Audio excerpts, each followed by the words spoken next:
നമ്മളെ fitness boost ചെയ്യാൻ സഹായിക്കുന്ന നല്ലൊരു സംഭവം ഏതെന്ന് പറയുന്നത് അത് കോഫിയാണ്. കൊഫെയിൻ.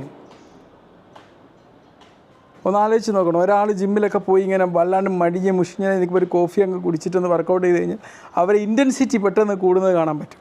ഈ കഫെയിൻ എന്ന് പറഞ്ഞാൽ നമുക്കറിയാം നമ്മൾ ഞരമ്പുകളെ പെട്ടെന്ന് തന്നെ ഉത്തേജിപ്പിക്കുന്ന ഒരു സംഭവമാണ്. അത് നമ്മളെ പെട്ടെന്ന് ഉന്മേഷം ഉണ്ടാക്കുകയും നമ്മൾ ഒരു കാര്യം ചെയ്യാൻ നമ്മളെ പെട്ടെന്ന് തന്നെ സ്റ്റിമുലേറ്റ് ചെയ്യുകയും ചെയ്യും. ഒരു ബ്രിട്ടീഷ് സ്പോർട്സ് ജേർണൽ പറഞ്ഞൊരു പഠനത്തിൽ 1500 മീറ്റർ ഉള്ള ഒരു ഓട്ടത്തിൽ ഈ കഫെയിൻ ഉപയോഗിച്ച് ഓടിക്കഴിഞ്ഞപ്പോൾ 4.2 സെക്കൻഡോളം വേഗത അധികം ആർജിക്കാൻ പറ്റി എന്നുള്ളതാണ്. ചില ആൾക്കാർക്ക് കോഫി ഉപയോഗിക്കുന്ന അത്ര നല്ലതല്ല കേട്ടോ. ചില ആൾക്കാർക്ക് കോഫി ഉപയോഗിച്ച് കഴിഞ്ഞാൽ അവർക്ക് ഉത്കണ്ഠയൊക്കെ വർദ്ധിക്കാൻ സാധ്യത. അത്തരം ആൾക്കാർ കോഫി ഉപയോഗിക്കരുത് ചെയ്യരുത് കേട്ടോ. ഇനി നമുക്ക് എങ്ങനെ ഒരു ഹെൽത്തി ആയിട്ടുള്ള കോക്കനട്ട് ഡ്രിങ്ക് എങ്ങനെ നമുക്ക് ഹെൽത്തി ആയിട്ടുള്ള ഒരു കോഫി ഡ്രിങ്ക് വർക്കൗട്ടിലൊക്കെ ഉപയോഗിക്കാൻ വേണ്ടി ഉണ്ടാക്കാൻ പറ്റും.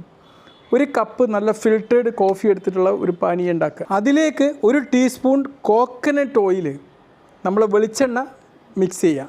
അതിലേക്ക് ഒരു നുള്ള് കറുവപ്പട്ട പൊടി ഇടുക.